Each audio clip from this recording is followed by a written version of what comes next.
Phenomena. Phenomena. Phenomena.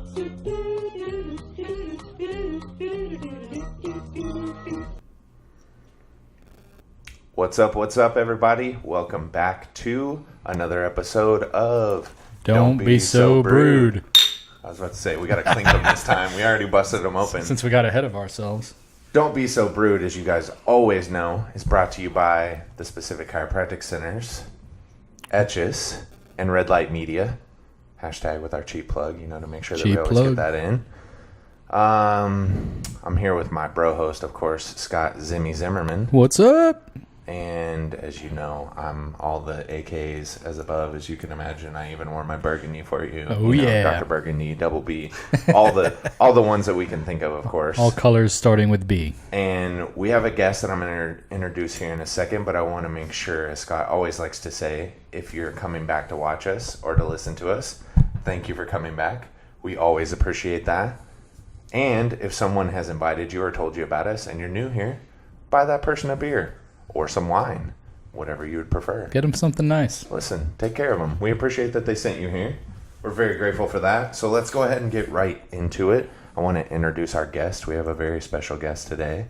Very special. Very special. Very, very special. So we have Kyle from the Wine Authority and Kepner for Council, obviously, all kinds of things.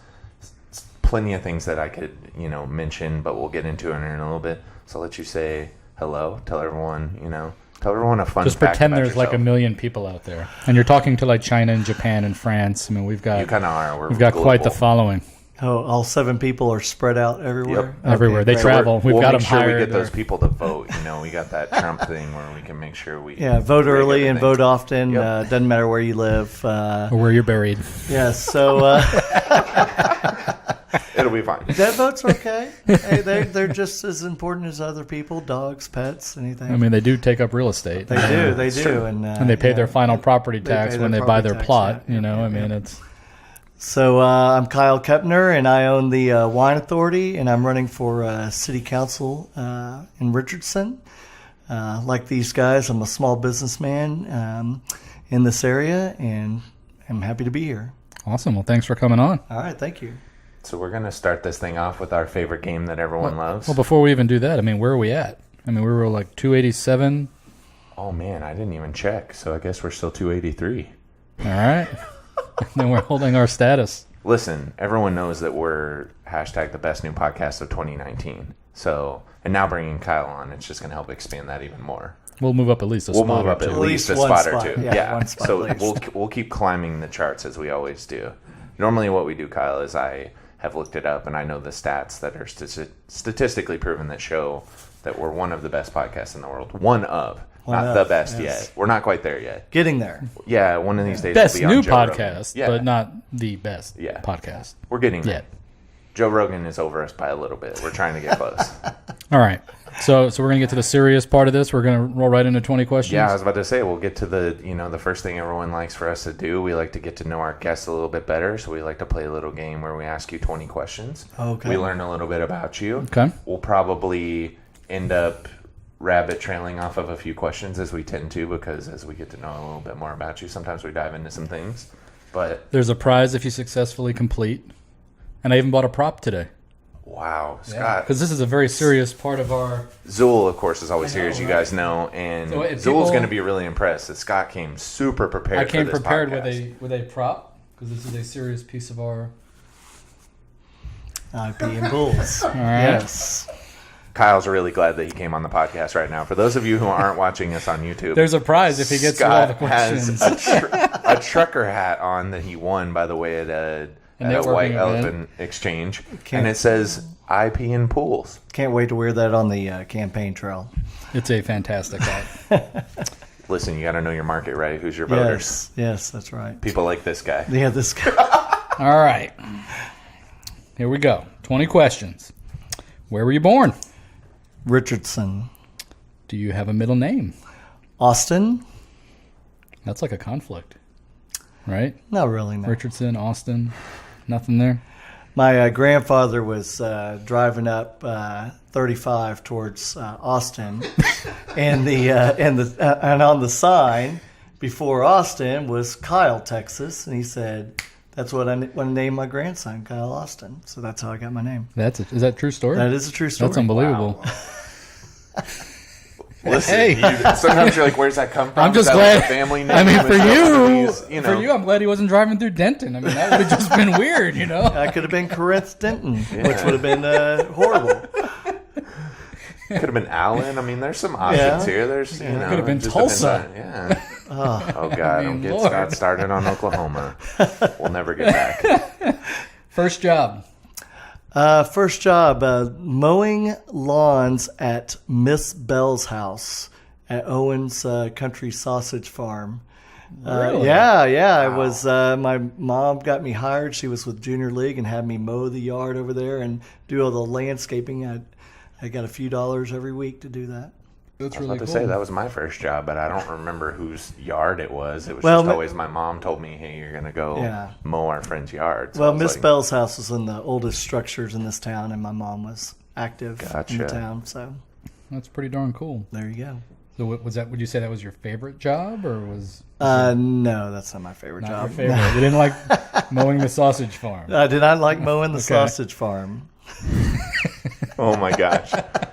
On this podcast, you guys know how hard it is to just leave that there. We're just going to let it hang for a minute. right. We're going to have a little bit of You know awkward what? silence. You know what? You let it hang for a minute. Okay? I will, exactly. All right, let it hang. See, Let it you, hang. you picked that up. I You did. got it. You're welcome. I can't let anything hang. I got to Listen. pick it up. You know, that's what I'm here for. Hey, it's all about how you just, let it be. Okay. Sometimes with things like that, you can go a little bit to the right, a little bit to the left, and sometimes you just just go gotta straight up. let it Go be in what the it middle, is. Sometimes Yeah. you can just take it straight up. Yeah, I mean, that's it. straight up the sausage farm. That's it. So, what was the favorite job? My current job is my favorite job. I was about to say, Yes. I knew that had to be. I mean, you can't throw a rock in Richardson without somebody knowing about, oh, yeah, the Wine Authority. Hey, you guys want to go to the Wine Authority? The Wine Authority, of course, in the Donut and Wine District of Donut and wine- Richardson. Absolutely. In the heart of the Donut and Wine District. That's Yes. right. Yes. It's one of my favorites. I forget who posted that. I saw that on Facebook. That was somewhere from somebody. that was our good friend Dwight Claspy. Oh, it's Dwight. Yeah, it's Yes. perfect. It's perfect. The fitness donut Yeah, and fitness exactly. wine in your mouth. We don't club, want to. right? Yeah, we don't want to forget that.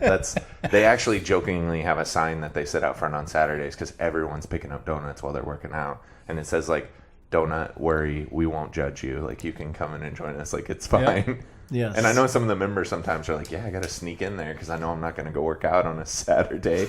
But if Dwight sees me, he's going to be like, "Oh, just coming to get some donuts, huh?" Yeah. I see how it is. Heck yeah. All right, so you're going into a political career. The important thing everybody wants to know is boxers or briefs. I am a Hybrid? I'm a hybrid. Yeah, I All wear the right. boxer I was briefs. about to say, I think that's our most common answer on That's that so one. you Yeah, could appeal to yeah. everybody. Yeah. Right? It's just You a little bit know, of balance. absolutely. Favorite cookie? My favorite cookie is the cookie that you can buy at Central Market that's not cooked yet. It's already ready to go. Like It's raw? it's like a chocolate chip with some kind of nut in it, and then you go home and you bake it, and it's unbelievable. Damn. Wow, Yeah. interesting. Yeah, What's- I would have totally picked you out as a snickerdoodle kind of guy. No, Not even like a Snickerdoodle, huh? Tiff's Treats no, snickerdoodle. no. Although I like Tiff's treats, but I was about to say I pegged you as a snickerdoodle guy. That's what Right. I figured. All day long. All right. That's cool. Sometimes we're wrong. We're just a bad judge. Listen, I mean, it happens sometimes. You try to guess. So is there one food you won't eat outside of maybe a snickerdoodle? Brussels sprouts. Brussels sprouts. Brussels sprouts, really? Yeah. You never kind of came around on them. No, my wife loves them, and I'm out. I was about to say, as an adult, I finally came around to Brussels sprouts, and I was like, these things are good. Well, when they like glaze them with a little balsamic Ooh, or man. Put a little roast bacon them. fat in there. Zool's not feeling it. Really? Yeah, not me. A little bacon, even with bacon? No good? 2 for 2 in this room. Man. It's okay. 50-50. All right, that's fair. Do you have a favorite beer? I like pretty much any Hefeweizen from Germany. Okay. Nice. Yeah. Nice. So you're more of a Frank and beans guy or a Frank's with mac and cheese guy? Frank and mac and cheese guy. Yes, Yes. sir. Yes. vote for this man. But I just put strictly it, because of that. but I like it. I like it pretty heavily seasoned, so I like to put a little Tabasco in there in my mac and cheese with the. It's kind of fun to watch the kids eat it after the Tabasco's in, right? That's how you make sure the leftovers don't get touched. A little hot sauce just to tie it over the top. Hack there for you.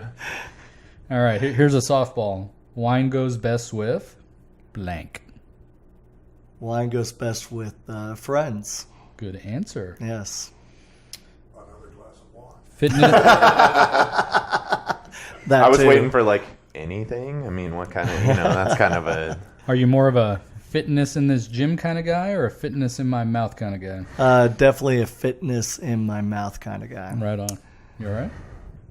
What? Why are Okay, you looking I'm at just me? checking to make sure you're okay. Hey, don't forget, we got to make sure we acknowledge the people on YouTube. We have a couple fans that like to make sure we just look at them on occasion. So That they want camera love. I'm looking at you. Camera love. A little further on that, I recently lost 43 pounds without ever working out in the gym. What's your secret? No carbs. No carbs. No carbs. Interesting. Yes.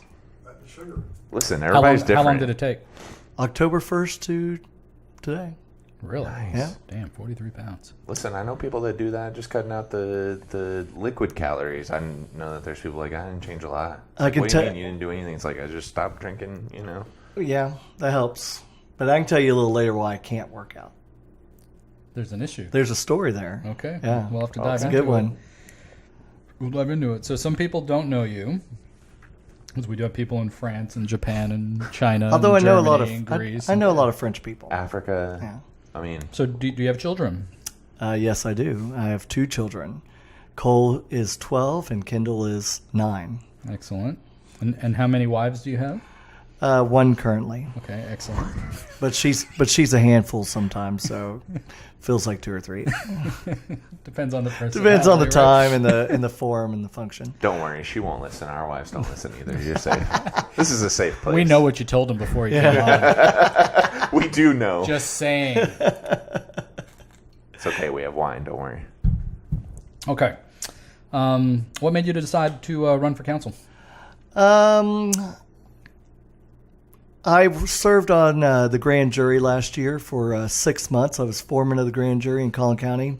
Handled 1,600 indictments over that time, and really got a sense of serving my community and wanted to continue to do so. Right on.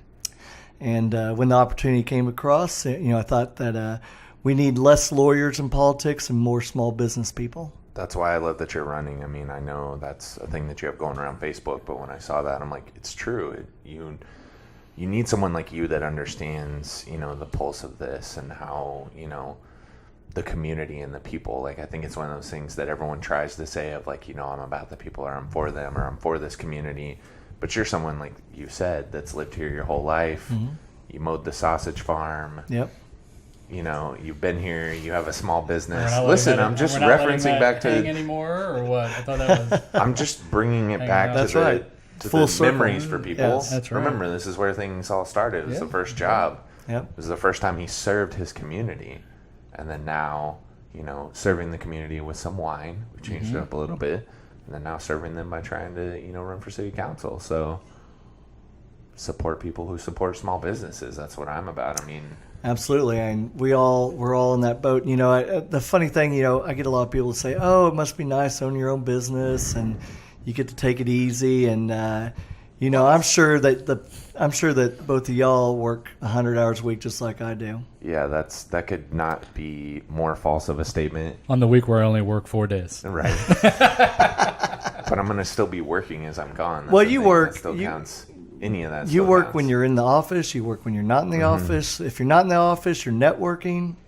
And full-time. it's a full time. It's a lifestyle. Well, and lifestyle, like absolutely. we talked about, we brought up the Enneagram last week and talking about type 3s and Yep. how it's hard to go on vacation or just say, I'm not going to bring my work with me in some capacity, because it's part of you. I mean, when you think about owning a small business, like, that's another child. Like, I get it, you said you had 2 children. Technically, you could say that you have 3, because that's something that has to be nurtured. You have to take care of that. It requires attention, sometimes more than almost anything. And if you don't focus on it, it might Well, rebel on you. Yep, So absolutely. I've been on the beach many times looking at my cameras going, oh, Checking is it everything busy? out. What are the sales? Who's working? Are they slacking? Are they really working? Yeah. Luckily, I have some great people that work for me, so I'm blessed to be able to take off when I need to, and I don't have to worry about the business. Which is nice. I think it's kind of cool because, I mean, that mindset doesn't just support people that already have small business, but it also supports those that are maybe sitting at home dreaming about it or thinking about it or afraid to take the leap. And, you know, to have somebody approachable, whether this works out or not, that you could go to and say, hey, you know what?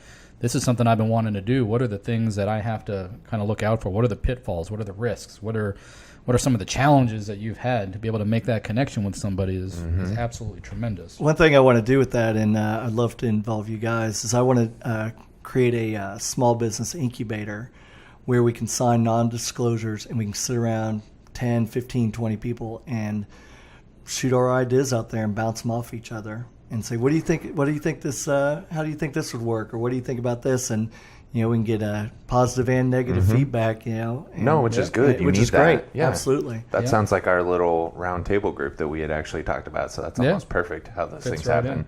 And I think, before you move on, I think that's one of those things I love that he brought up, you know, the sentence that everyone says, oh, it must be so nice to run your own business and to do those things. Like, I think Because they all come in and they're like, Kyle, show me the money. Oh, yeah. Let's do it. Yeah. I think it's one of those things to easily look at that. Like, you know, the way I think of it is everyone looks at your small business and they're like, oh, this must be, you know, sweet like toffee, hot like coffee to be running something like this. And it's one Not of those just things. a coffee shop, just in general. It's one of those things like, man, this just sounds great. Why doesn't everyone do that? And I'm like, well, when you get into it is when you learn why everyone doesn't do this. Because, you know, somebody starts, things don't go well. You know, you go home licking your paws at the end of the day because things didn't work out like they wanted to. And like you said, you've got to get around other people. You've got to, that was a question I had. We can dive into that later of, you know, talking about ups and downs in business and when things happen. Because I know I've heard some of the stories of things that happen, getting your accounts hacked and all this stuff. Yeah. Like, But a lot of people think that, you know, if you have a successful business, they don't think in the past what it took to even get it there in the first place. You know, my wife and I sold our home so we could open this business without any debt. You know, that's skin in the game. That's all in. And you take a huge risk in doing that. And I think most people that are in small business do the same thing. None of us came and someone gave us $100,000 or $200,000 or whatever just to open our own business. We had to work for that and build it on our own, and that's so important. That a lot of people look at the glamour of owning your own business, but it's not really it's not really glamorous. No. I was about to say, and we probably, you know, cause some of that to happen a lot of times. I know for me, that's the image, is that things are going great, nothing's wrong. That's how you have to portray it. Yeah. And I think that's the thing is like, listen, you know, I don't necessarily go about like, this is what's going on, but I have some stuff that I share on social media where I'm like, listen, I'm not going to get into the details, but as a small business owner, I'll tell you, today was not a good day. Yeah. But tomorrow's another day, and it's another opportunity. And I mean, one of the things, I just went on a long road trip to go hang out with my coaches literally just for a day to work on my business one-on-one with them. And I think one of the biggest takeaways I had from that was maximizing wins and minimizing losses. And we had some other examples of people that, you know, to be honest, I tend to be the one that can have a lot of things that go super great, and I'll focus on the one little thing that I screwed up or where I dropped the ball or I did any of that. And so that's been a big focus for me even this week and the short week that I have going out of town again, is making sure that I'm doing that, because I even did that yesterday. I had one thing that happened. Like, I sat down at the end of the day and I was like, all right, what good happened? What bad things happened? Let's look at this. Let's, you know, debrief on these things. And it was like, I looked at how that one thing made me feel, because it happened obviously like those things do first thing in the day. And I was just like, you know, I can either let this wreck my day, or I can just continue to push through and get things, you know, done the way that I need to and not let this thing throw me off track. And it was one of those things that I saw, like, I'm definitely a maximizer of my losses a lot of times. So I'm trying to shift that mindset a little bit. And it's tough. I mean, you feel bipolar at times. I mean, it's like one day is like, I'm crushed and this is never going to happen. And then the next day, it's like, this is the best day ever. Oh, yeah. There's like a meme or a picture But it's out there. extremes. And it's like, I mean, there's no like it shows riding the the life line. of an entrepreneur, and it's like, oh my gosh, I'm doing this. Oh my goodness, I suck. It's like all these peaks and valleys. It's like, and I'm doing this. I'm doing this. I can't. Oh, yeah. No, I suck. No, this is great. I totally need to quit. This isn't working. And it's like, I did it. It's, My hard thing is, looking at the overall picture, and our business is doing really well, but there are days when it's empty in there. Mm-hmm. And then the next day will be slammed. And it's one of those things that, it's hard to look at that week and go, man, we just did nothing on Wednesday. But Tuesday and Thursday were really good, but we did nothing on Wednesday. And it's hard to, when your overall week is good. And then the following it's hard, week. Yeah, it's hard. And then you do great on Wednesday, and Thursday's quiet. And, my biggest concern is making sure that the people that work for me make a good living and are well compensated for their time there. And so that's my biggest concern when we have a down night or whatever. Sounds like we need to figure out what those down nights are and have a live podcast. We should. We'll draw a crowd in. Yeah, we would love to absolutely. do that. We'll get the Chinese and the French people and the We'll fly them Russians. in. We'll fly them in. We'll get everyone. Absolutely. In. They know. Come to the Wine Authority. So what's the biggest thing you hope to impact with getting into this public service role? Well, I touched on it. Small business is one of my core things, and I want to be the guy. So normally, if you're going to start a small business in Richardson, you kind of often get pushed over to the Chamber of Commerce, which is a great organization. They do a really good job there. I'm a member of the Chamber. But I want to be the guy that says, hey, you want to do a business or grow your business? Let me take you over to planning, introduce you to those people. Let me take you down to permitting, introduce you to people. What kind of permits do you need? Here's the forms. And kind of walk them through that and be their advocate that's on city council that they can say, this guy's looking out for me. Now, we do have a lot of small business people come up before council for variances and such. But, that just has to make sense for the greater good. It's not, you can't just choose the business person's side. You have to look at every case individually and make sure that it's in the best interest of the surrounding neighborhoods and things like that. Okay. What's your favorite song? My favorite song, the song.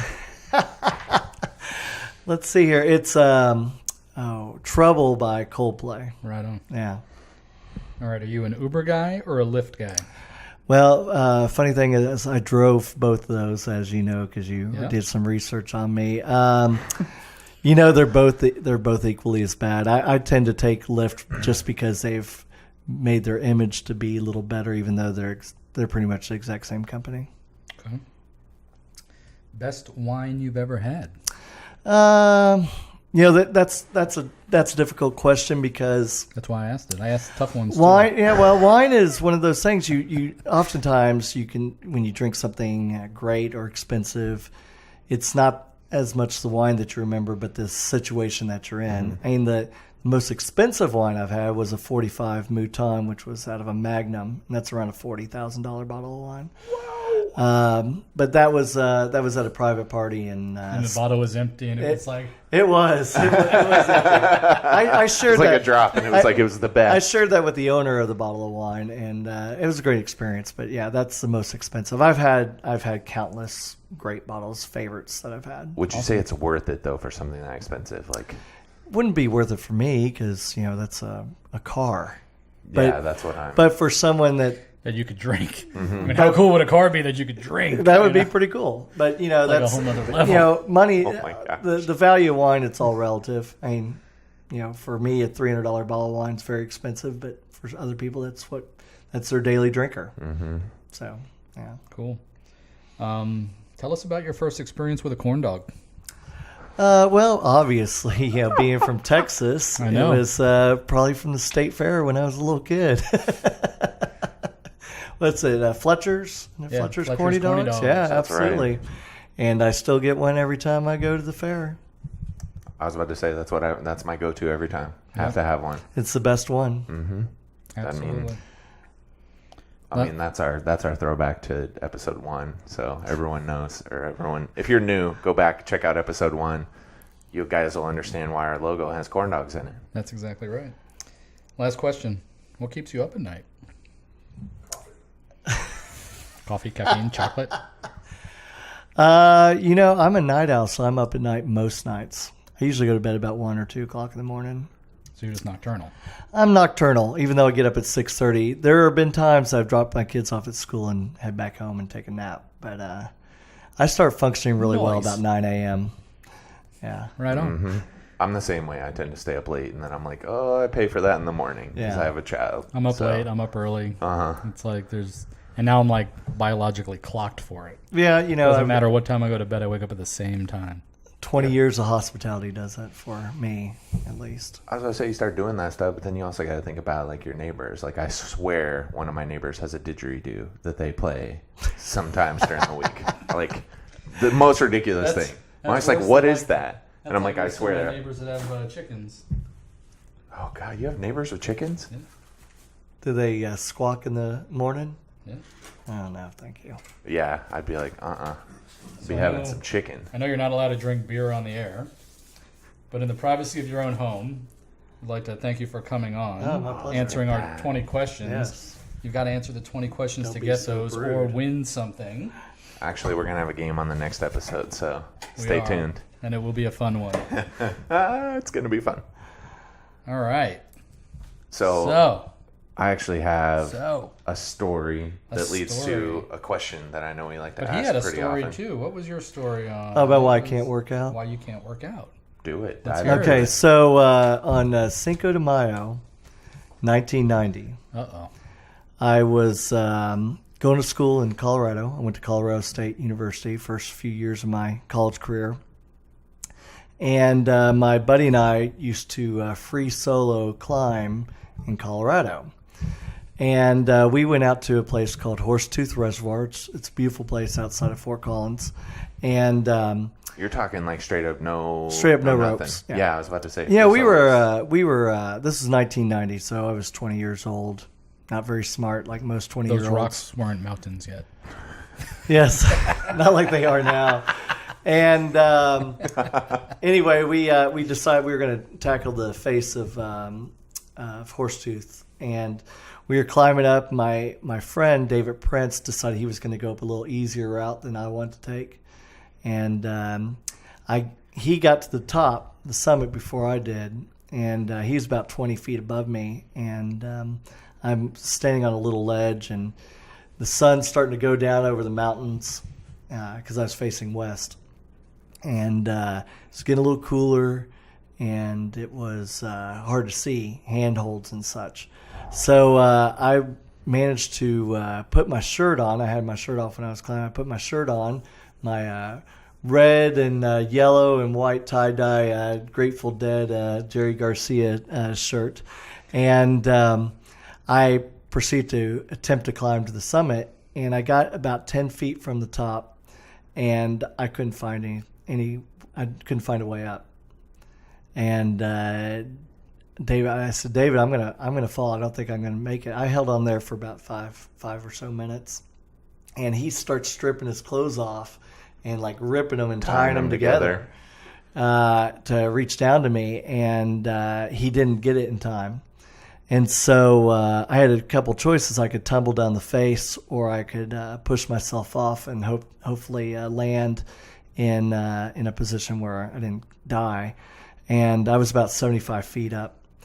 And so I made the decision. So how many stories is that? That's about seven stories. Okay, so that's a small building. Yeah. And so I made the decision to push myself off the face.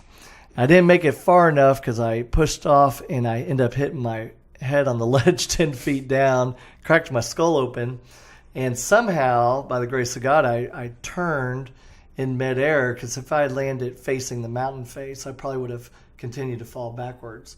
But I fell in a fallen down tree at the base of this face, and Base. yeah, base face. And I'm laying there, and David comes down, runs down the backside of the mountain, runs. He gets to me about half hour, and my head's just gushing blood, and I had a tree limb go right through my hand. If you can see, I have a big old knot on top of my hand. I had a tree limb go right through my hand, and he's like, all right, I'm going to go get help. I'm going to go get search and rescue. So he left. And I'm lying there thinking, David gets lost going to the grocery store. God. Oh, no. I thought, he had wrapped his shirt around my head, but I thought I was going to bleed out there. And no sooner, like 15 minutes goes by, he comes back and says, hey, I forgot the keys to the car. So he somehow gets into my backpack and grabs the keys and takes off again. And I at that point I said, yeah, I'm just going to die on this mountain. So I actually got up and I walked about half a mile to where I could see the fire road, and I laid down in this clearing in the mountains to where I could see the road and that they could see me. And I was going in and out. I wasn't in a lot of pain, So you were able to actually walk. Yeah. So I actually, wow. It turned out that I had broken my pelvis, but I still walked a half a mile, and but everything was white. I don't know if I'm sure people talked about shock. It's like snow blindness almost. Everything's super bright white, and you can only see shapes and stuff. So I was able to get down to where I could see. And I was in and out of consciousness, and at one point I woke up and I was surrounded by elk, which is amazing because you never see elk. Dinner. And seriously, one of them put his face right next to me. They knew I was no threat. Uh-huh. And I felt like they were just keeping me company. And as soon as I heard the helicopter, they took off. And I got a care flight out to Poudre Valley Hospital in Fort Collins. Turns out I broke 52 bones in my body. Wow. The most common question I get was, and you lived? Yes, I lived. Nope. Wow, that's fascinating. You are here. Yeah. Yes, I am not a zombie. Nope, I just know Don't how worry. I got here. We have common sense on the show. We got you. We're like, I know how I got here. Yeah. And so consequently, at I'm 49, I have pretty bad arthritis, and working out, I can exercise a little bit, but I can't swim because I punctured my lung, so I have really low lung capacity. I can walk in a pool, and I can walk for maybe a mile or two, and that's about it. And then I've tried to work out, but if I work out, I can't move for 2 or 3 days. So I've got those same problems, and I didn't have to jump off a mountain. There you go. That's just called old age. I just witnessed it earlier in life. So there's my fun story. Wow. That's crazy. Yeah. This is why I love doing this. So what was your story? Yeah, right? No, this is why I love having guests on like this, because we get into someone's story, and knowing you, I would have never have known And I've known you a anything. while. That never come up. Well, the best part of that was so I went back to school that fall, and about a month in, we had this giant chalkboard in our fraternity house with what was coming up, and someone had put on October 5th, the anniversary of my fall, what's that, 5-month anniversary or so. It says Kyle's accident story still gets him laid. So I thought that was really funny.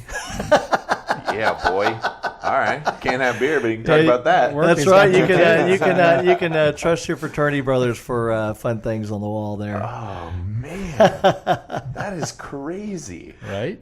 That is pretty nuts. Normally I would go, hey, Scott, you got a story like that? There's no chance. Well, you could especially keep up like with after that. watching Free Solo and being like, this guy's ridiculous. Like, what in the world is he thinking? And then to know that Kyle, this guy we've known, I would have never does climbed that same 3,500 stupid feet stuff. like he did, but I thought 100 feet was no big deal. Well, and you see the guys, there's another, I always talk about that, whatever, I can't remember the name of it, the other Facebook documentary where the guys climbed up together, whatever they call that. It's not free soloing, but they're doing it essentially where they're tying in and they're taking care of each other, and you can't keep going until you pass certain, forget what they I think that's on Netflix. Is that on Netflix? Yeah, it's the on Red Bull Netflix. guys? It was the Red Bull kind of climbing thing. Yeah, it that's was pretty the cool. guy that was there training the guy that did free solo. And they're totally just, spacing on everyone's name. But you watch these guys, like, they did that with ropes, and it was like this, at that time, it was the most insane deal ever. And then you talk about the guy, God, I don't know why I'm spacing on his name, that free soloed that entire thing. It's insane.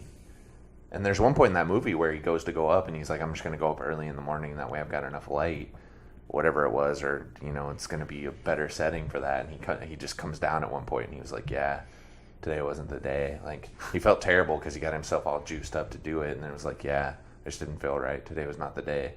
because the first part of that climb is all smooth granite. It's all, they talk about it's all footholds and everything, but like you see the camera from the side while he's doing it, and you're like, what is he hold? What are his feet holding on to? He's just Spider-Man walking up that thing. Yeah, it's insane. Yeah, they just need to have a little tiny bump to put those fingers on. It's unbelievable. There's a That's point grip that he strength. talked You about. even see these guys in like American Ninja Warrior. Mm-hmm. Like that grip strength is like. Oh, yeah. What's the rock climbers? climbers are yeah, killing they're the it. ones that go in. They do 3-finger pull-ups, 2-finger pull-ups. They get down to hanging from one finger. They can do all this. One of his moves was like this thumb hold to this thumb hold, and then you switch. I was like, really? I'm like, your feet and your thumbs on this little hold in the rock is all you got right there. But you it's look interesting. down. His mom and his girlfriend are like, he wouldn't be the same person if that's not what he. I know did. she has If he like that didn't weird do- dynamic if of he like, didn't do what I he don't loved want to him do. to. Yeah, but if he didn't, like He it would would regret it. And Well, and one of the camera guys is like, as I'm shooting this, he's like, I don't want to do this, and all I can sit here and think of is what it's gonna sound like if he falls. And then you literally have someone that comes on here and they're like I can tell you what it sounds like. Like Wile E. Coyote. Yeah. Oh my gosh. We should have saved that. You should have told us that was a big bomb. We can't well, I don't know how we follow up with that. Don't be so I'm just kidding. That'll be all. No, so the person who won the $768 million Powerball jackpot finally came out. Yep. After about a month of waiting. He's a 24-year-old kid. holy Toledo. Yeah. We'll see him on the Manuel Franco. Yeah. And it's one of those things that you always, get all this money out of nowhere. Obviously, stay quiet, get your things in order, don't come out yet. Absolutely. All that stuff. And this is, as you know, always my favorite question. You get $768 million. You're going to pay off your debt. You're going to set this up. You're going to do whatever. And then what are you going to do? Scott who? Scott's like, I'm gone. I'm gone. Out of here. Scott, I think you're going to sponsor a badass podcast. That's what I think. Golly. Yeah, probably. At least one. Yeah. At least number 268 if you. That's sponsor right. it. Seriously. Listen, we'll pay for people at that point. You guys want to $100? We will buy you, and we're not ashamed to do so. Hey, Joe Rogan, I think you're done here. We're just gonna slide right into this audience. Oh, that's funny. I mean, that's a lot of money. Hopefully, we don't you see know him my on opinion. TLC in a couple of years. Well, he What might happened be. to him? Hey, maybe he'll be Yeah. president. I mean, maybe. stranger things have I mean, happened. listen, who knows? But now there's going to be, it's either going to fade away and it's going to be nothing. It's never talked about, and then it never really mattered. I bet he's gonna get a fine-looking lady on his arm now. I wonder why. I wonder why. Want to get you laid. He's going to, that story's going to be way better. Kyle So- has an amazing story. He's Yeah. just got a lot of money. So speaking of having a lot of money and getting women, let's with this wine over here. Yeah, so. That's an odd segue, right? It is an odd Money, segue. women, wine. Wine. There we go. That kind of goes Listen, together. I mean, it's not so odd. We're here with actually. the Wine Authority guy. Yes. Right. So, of course, being here with the Wine Authority guys, for those of you who don't know, there's a company out there called Empathy Wines. It was started by Gary Vaynerchuk, social media influencer, business mogul. Wasn't he, Grew up wasn't he in a a wine hedge fund store. guy before or something? Well, his family owns a wine business. Yeah. No, so he started out in the wine business. Yeah. He worked for his family for, I forget what it was. Like, his story's like he worked for his family for 7-8 years, took his dad's, $300,000 wine business to like a $7 million wine business off of, essentially when YouTube jumped out, he jumped on and he's created doing the doing those. Wine Library show, and he was running Google ads when they were, ridiculously cheap in order to get on there to pay for clicks. And so he was one of the first people to say that e-commerce is really going to be the big driver for that. Right. Started doing that stuff, went from there, built his way up from the bottom, created these companies, and now, they're freaking taking over. They've got Vayner Sports, Vayner Speakers. They have just all these companies that he's It's a constantly big branding, creating. marketing. And he has the way to conglomerate. leverage all those relationships of like, now I have all these companies that want me to do their advertising, and I have all these athletes over here that want to promote your product, and he can bring them more business, and he can help bring them more business. But that's besides the point. Scott and I talk about this pretty often. I've been more of a doer rather than like watching that stuff. So I haven't been watching a ton of his stuff lately, but I was there for a while, just for me mentally to keep my head game clear as a new business owner, learning from someone that I think is doing well. And so I had the goal of I wanted to be able to talk to Gary Vaynerchuk on the phone. Like he always does these lives and stuff, and he'll call people up randomly and answer questions for them. Well, he was doing a promotion where he was selling wine with Empathy Wines. He was doing the big announcement. It was on my daughter's birthday. Him and my daughter actually share a birthday. So November 14th is Gary's birthday. And he was like, hey, I'm promoting this thing. And he was doing lives. And he's like, for anyone who buys the subscription for the 9-pack or whatever, 3 reds, 3 rosés, and 3 whites, like I'm going to be calling you guys up on the phone. And he was jumping back and forth between Instagram and Facebook. Well, he jumped off of Instagram, said, hey, I'm going over to Facebook. So I followed him over there, and I'm like, dude, this is my chance. So I went on there, I looked at it, price wasn't bad. I'm like, I'll get it, I'll give it out as gifts or something like that, or we'll drink it, we'll see. I'll do some fun stuff. We'll use it on our own podcast. Yeah. I was going to say, we'll use it on our podcast. There you go. Don't worry, I hit them up on Instagram, and I was like, hey, we're going to talk about you. Would you mind giving us a shout out on your Instagram? Like, I wouldn't mind. So I figured this is my opportunity. Jumped on as soon as he went over on Facebook. Said, comment. I waited a little bit because he doesn't normally read the first comments. It's like, having some strategy here. Waited, and I was like, hey, I just bought this. And he looks down and he sees that, and he was like, hey, Brandon, thanks for buying. And he was like, hey, we got this guy's number in the system over to his guy. I was like, yeah. So I'm watching it on my phone, and then my phone just starts ringing, and I'm like, That's really oh, cool. man. And then he locks up. Yep. Here it goes. And I was like, oh, man, this is awesome. And I've always wanted to ask him a question because he always talks about, I do a lot of stuff on social media, and that's my marketing and my advertising for my business. But he never really talks about for healthcare professionals. Like, what should you do as a person that's in healthcare? I think there's probably a little bit different of a strategy, which I watched some of his older videos, and he gave the same strategy to someone else that was in, the motor vehicle for fixing vehicles and stuff like that, auto repair, stuff like that. I'm like, it carries over, it works. But essentially what he did was he told me that I should provide content and free, like stuff that was free basically that allows people to not need what it is that I do. So give them out all the content that they would ever need to not come see someone like me, a chiropractor. And so I started doing that. That's where actually Apple of the Day came from, with Zool. He helped me come up with the name, so he gets credit for that. Even though it's not technically him, people don't really know who gets credit, but Zool gets credit. But my wine actually just came in yesterday, and I figured we're having a podcast. We've got the wine authority guy here. I don't know jack about rosés because that's what came in first. And I figured, hey, we'll let the wine authority guy crack it open. He can try it. He can tell us what he thinks. You can be honest because, listen, if it sucks, then say it sucks. I'll be good to Gary Vaynerchuk. So. Listen, if his stuff's not good, then just bust him out. But he does have a Richardson address. I'll pass these over. Well, then, that's a vote right there, right? Right, exactly. And y'all have some shots.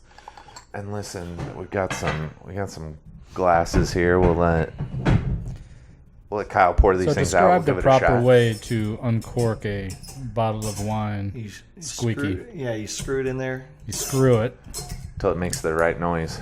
This is a double hinge wine opener. So the old wine openers just had one hinge, but you couldn't get the corkscrew all the way in. So this is a 2-stage. So you lift it up like that, and you put the longer piece on there.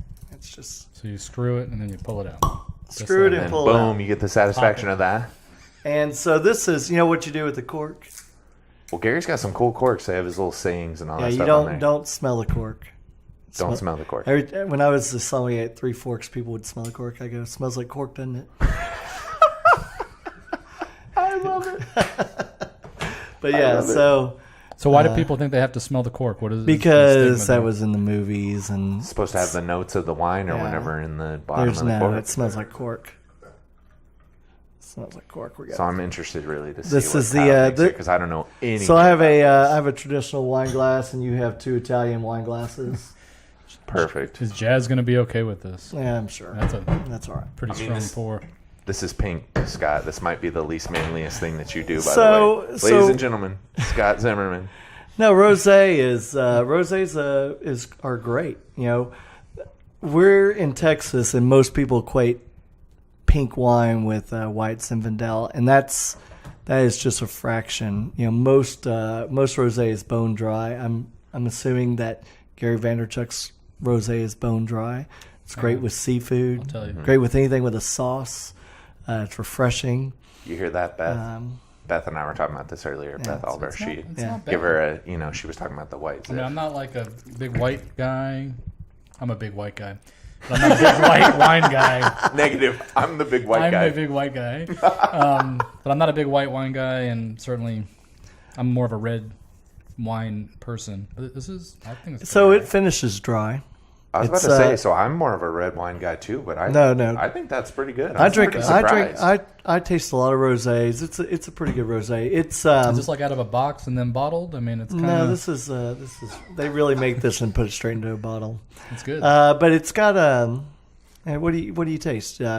I definitely get strawberry right on the front of that. Yeah, I think there's like a little watermelon, maybe something Could like be, but a little bit of... it's interesting because it's kind of full bodied for a rosé. Rosés tend to be a little lighter, but this really fills the front of your palate. So when you evaluate wine, you look at the front of your palate, the middle of your palate, and the back of the palate, and you'll hear things like length. So I took one sip of that. I can still taste it, and it's got a lot of length.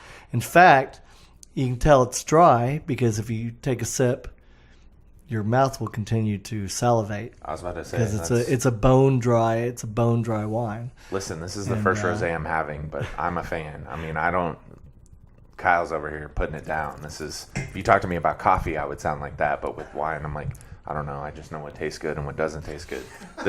This stuff is good. No, it's good. It's a good one. I know he was very, obviously use it as social media content production to talk about it, but they were showing them doing the tastings, all the tables that they had of everything because I'm pretty sure this was a blend that they wanted to put together of how they created it, and it was like they were doing a lot of tasting everything out to make sure that it was really good. I was trying to find out what the varietals were in this wine. It's almost 13% alcohol, which doesn't really say much because you have a 1.5% alcohol variance on labels, so it could be 14.5. It's pretty full bodied, so usually fuller bodied, more high alcohol is fuller bodied.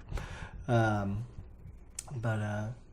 it's probably from a heavier grape like a Grenache or something like that. Now, is a wine like this going to have legs like they talk about? It can, but you need a better glass. But this has a little bit. This has a little bit of legs, but you need a bigger glass to really find that. So legs come from the viscosity in the wine is often a component of the alcohol percentage. The higher the alcohol, usually the younger the wine, the slower and the darker the legs are. So seeing as it's pink wine, it's not going to be really dark or anything. Look, since it's pink wine, it might have long legs. Yo. No. Bada bing. And you're supposed to you're supposed to slurp your wine when you taste wine. Yeah, it brings more oxygen to it, right?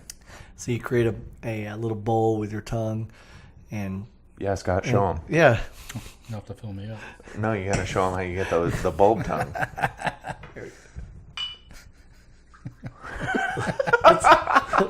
let's experiment. Let's see Scott slurp his wine the proper way.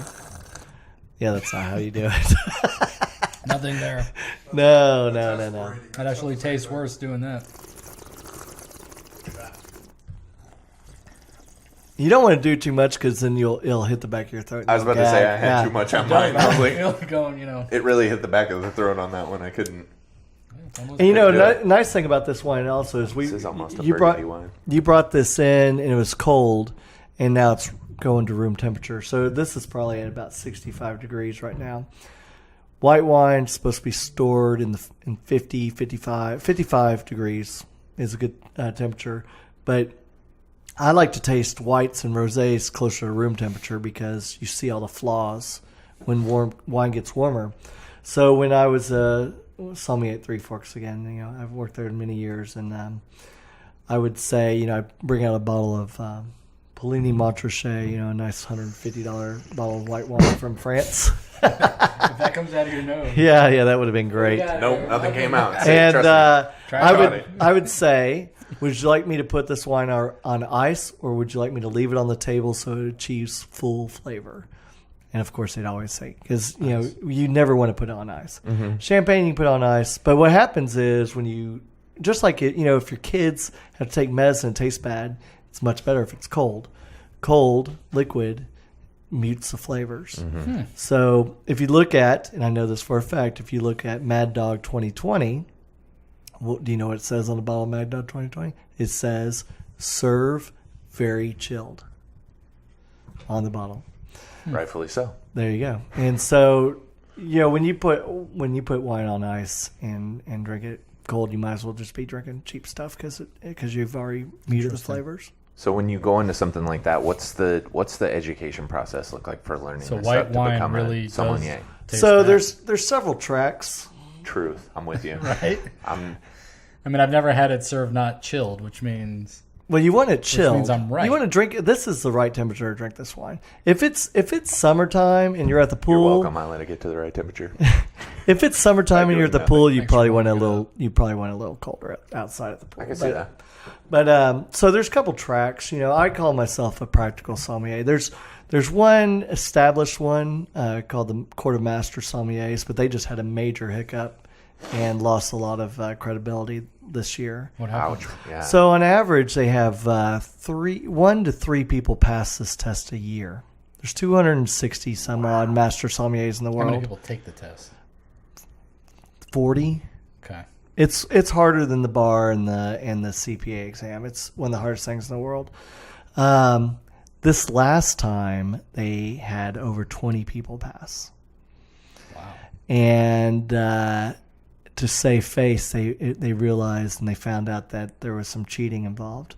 You think? Yeah, so they all of a actually sudden we have an increase in the. so we they went to so they 50%. actually stripped everyone that passed of the master sommelier, and there's a dozen of them that have gotten retained legal counsel to fight, because there was a guy that worked at Young's Market in San Francisco that's a master sommelier, and he sent hints out to his mentees, and they didn't know if they talked to other people trying or whatever, so they actually stripped him of his master sommelier.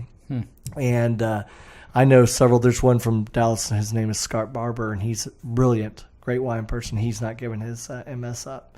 He's going to fight it. He took the test like 3 or 4 times and finally passed it. It's a 3-part test. You don't have to pass all 3 at one time. He passed the tasting test this last time. So there's Master Sommelier. There's Master Wine, which is more for wine writers and such people like that, bloggers, what have you. Okay. And then there's other ones like WSET. There's about 14 different types of accreditation you can call yourself a sommelier. So what I tell people is I'm a practical somm. I did my first test 20 years ago, and I have tasted probably somewhere in the ballpark of 25,000 different wines. I have opened wines from that $50,000 bottle that I had, and I've opened $5 bottles of wine, and I've poured a tremendous amount. And most people, even the ones that have MSs, don't have that kind of pedigree. Mm-hmm. And for me, no one cares what the sugar level is or what the barrel regiment was. People care about this wine's from Gary Vaynerchuk, and he has a social media empire. And wine to me is all about the stories. And you can't be a good sommelier unless you taste. A lot of master sommeliers don't even taste with people anymore because they think their time is too valuable. And I taste out of my store. I taste at least 200 wines a week now, on average. And I have people come in, they'll open their bag and they'll pull 3 bottles out, and I say, "Well, what else do you have in the bag?" "Oh, you don't want to taste it. It's like a $5 wine. I'm selling it to Kroger." And I'm like, "Yeah, I want to taste it." Because I want to know what that wine tastes like when someone comes in and says, "Oh, my favorite wine is J. Lohr Cabernet. It's $8 at Kroger." I want to know what J. Lohr Cabernet tastes like so I can turn them on to something better. And so I have. There's no snobbery at the Wine Authority. I taste everything. So what's your opinion on $2 Chuck? I like any wine that gets people to drink wine instead of beer or liquor. So I've had the wine. I've had multiple flavors of the wine. It's what all my family in Paris drinks. I would not drink it myself. I've tried it, I like that recommendation. but I approve this message. it's a gateway wine. I think I had already been too far in whenever we had a family member family member, a friend, really close friend of my wife, that we were staying with them when we were in Tulsa, and she cooks amazing food. She did the food for our wedding. And I was like, man, they're telling us, like, y'all got to try this. It's $2. It's really good. We're like, okay. So we went and got some, get home, have the dinner, pour them out, go to drink it. And I'm like, what is this? It was terrible. I'm not a sommelier, but I'm just saying. Well, that stuff, so not for me. $2. It's a screw cap. So that aluminum's probably 15 cents. After it's manufactured and everything. The label's probably what's the label cost? 5-10 cents maybe, another 10 or 15 cents. Okay. The bottle's probably 50 to 75 cents. They use cheaper glass on that. So you're really, at that $2 wine, you're really drinking $1 worth of wine. Well, and there's profit in there. And, profit in there. It's probably which is probably 90 cents of the dollar. Right. So they'll buy any juice that they can. They'll buy the cheapest juice that they can and make the cheapest wine, and then just put it out there. And just put it out there. There's no quality control on any of that. It is what it is. And, a lot of people ask me, why is this wine? Like I had a wine last night that was 100-point wine, which is considered flawless, and it was a good value to me. It was around $140 retail, and if you can buy something that's considered perfect for $140, I think that's a pretty good deal. And it's from a grape. It's from South America. It's from Chile. It's from the Carmenere grape. It's called Cloapalta. They have had 3. So Wine Spectator rates their wines. All the magazines rate wines, but they have their top 100 every year. Cloapalta has been in the top 10 3 times in the last 10 years. They've had 3 100-point wines in the Spectator in 10 years. They make one wine. So it's, something like that. Wow. Is super focused. Yeah. Like, hey, we only make one. This is what we do, and we perfect it. Yep. But they nail it. Yeah. They nail it. Clearly. I mean, It's like you unbelievable. said, 100-point. It's weird when you have like focus like that. It's almost like what I do in my business. Right? That's weird. It's bizarre. I know. How bizarre. And they've got 100 points. How bizarre. How many points do I get?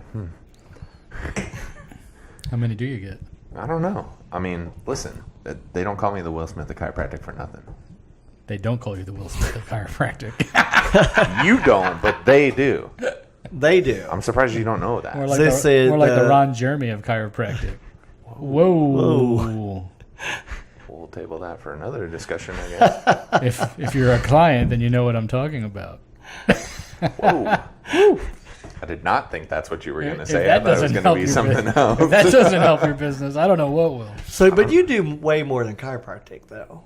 No. I mean, you do He actually does when less. Dwight had his seizure, you did a lot more stuff than just your average pop your neck, pop your back kind of. Well, yeah, I treatment. did. I did more than what traditional chiropractic was, but to me, that's what I do is what chiropractic is, and so for me, I'm super focused. We're not chasing everything. We're not tell me where it hurts and I'm gonna pop that. I'm gonna do some tests. I'm gonna take some super specific X-rays. I'm gonna figure out exactly where the problem is, and then I'm gonna work to try to correct that, and then watch and see how your body adapts and changes as we do that. But I always tell people, I've got people that I network with. I've got a massage therapist in my office. Scott goes to her. He could tell you she's the best. She's phenomenal. She's amazing. She Then take I've got- insurance. No. I don't think so. But if you got treatment from her, you probably wouldn't need to use your insurance. Yeah. I mean, Listen, trust me, it's worth it. I'm just telling you, all the people that have gone to her, they stay going. Like Yeah. they can't go anywhere this else. isn't like a craft massage. This is like This is not over on This is off like- of Main Street. No, man. Beltline, This is or like- Main She's Street like Put me On. and what she does. it's one of the few people that I've gotten a massage from where I pass out. Does she make you cry? Because No, she gets not in at there. all. No, I pass out. Like I I relax. was about to say she doesn't have to, and how she's doing it, like it's crazy. Mm-hmm. And like I said, all the people that I've sent to her, they just keep going. Like I'm like, hey, I set I'm you up in. and you're good to go. I'm in. But I just had a functional movement specialist that she's looking to rent out another room in my office, and she wants to come in. I'm talking to her, and she's like, been doing this for 16 years. She's telling me about all this stuff in her background. And I'm like, great, this is who I want to work with. And she's asking me about what I do, and I'm like, I always tell everyone I tend to stay in my lane. I don't try to be all things to all people. I don't try to claim that I can fix and cure and crack everything back the way that it needs to be. I just claim that if there's something going on and you can't figure it out and you've tried everything and you're just not able to get any answers, you feel like you're kind of lost, you've lost hope, you don't really know what to do, then I'm your guy. I'm the guy that you go to. I'm the last hope, the last line of defense, whatever it is. I mean, Zool, same story. Back pain for 20 years. You know, on the road to, you know, the recommendation that they're going to make is that I have to go get surgery. And, you know, we're talking low back pain. Never touched his low back when he was in my office. Gone almost immediately. Alrighty, Now he's a crazy, awesome freak story, face of the franchise. You As get he him always in, likes he's to call like- himself. He's like, smack it, tack it, swing it like a racket. Fix me, doc. Isn't that what your mom always used to say? That's right. That's what I thought. That's one of the things. I mean, that's what you got to do. It's This ain't no snap, crackle, pop. and that's, you know, I always love it. You're sitting in here with the room, you know, partially full of people that come in and see me, and I always love listening to them explain it, or when they tell someone and they send them my way and they're like, you know, Zool's thing is, you know, I'm not your traditional body breaker, back cracker, or anything Well, like that's that, good. which That's- is one of my favorite things that I get to say, because for me, it's my unique selling point. It's essentially the thing that makes me different. Like, you know, why would you come see me over, you know, someone else? Yeah, or going there, or, you know, same for you. Why wouldn't you just go buy some wine or go do this or whatever, rather than come to the wine authority? And it's like, you know, I know for you, it's a lot about community. When I go there, absolutely. I see everyone that I know. It's, you know, it's the Cheers version in Richardson. Absolutely. Like, you know, Absolutely. you walk in and you're like, I know these people. These are my peeps when I come in. Although I have to say, on Saturday was great. About 6 o'clock, we did 7 o'clock, we did an adult Easter egg hunt. And there's about 30 people in there, and only two were regulars. Really? 28 brand new people. Oh, yeah. It was unbelievable. I love that. I wish I would've known love my about this. regulars, but I love impressive. that. I love seeing that. No, that's great. Yeah. How did you guys promote that? Like, what You know, was I think it's a combination. I think it's from running for office that people are, you know, because I talk curious. about small business all the time. Mm-hmm. It's like my main focus. So a lot of times when people hear, they go, "Wonder what small business he owns," and they Google it, and it turns out that way. Listen, get Which your is face good. out there. It's good for business. Absolutely, It's good for business. Yep. and good for, you know. Oftentimes, business. What's good for my business is good for others. So I partner with 3 other local businesses, and so I partner with the F.A.F.O and Shady's for food.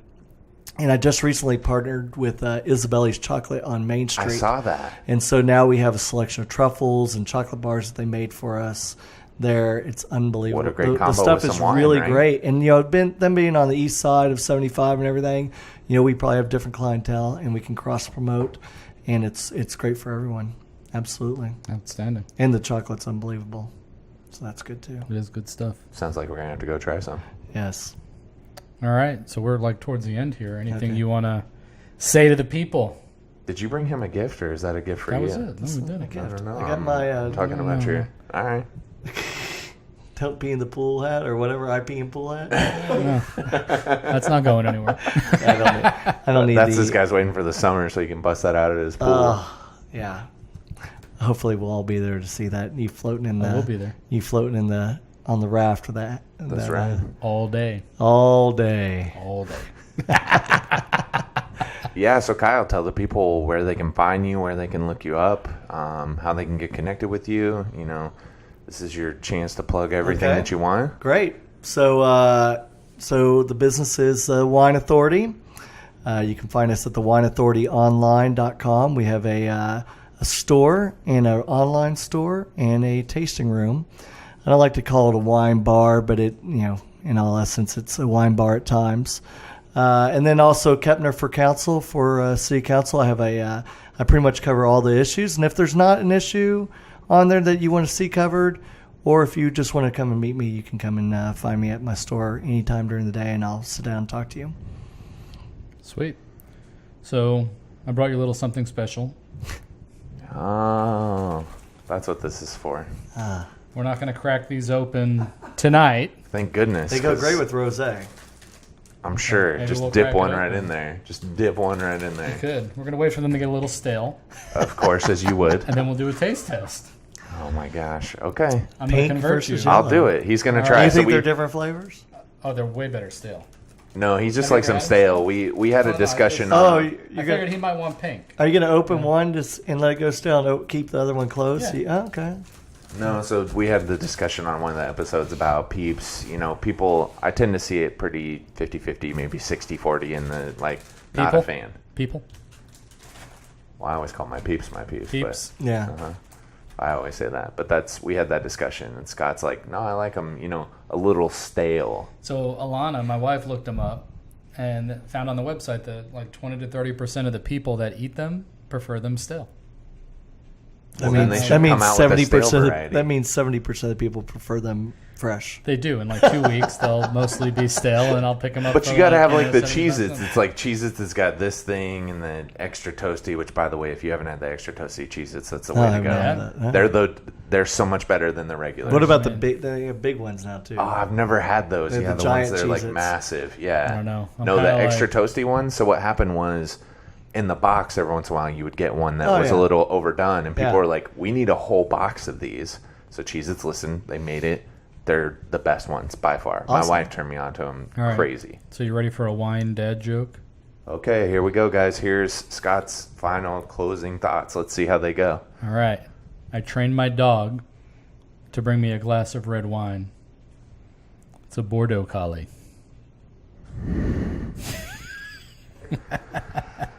I'm Dr. Brandon Brown, and I approve this message. Phenomena. Phenomena. Phenomena.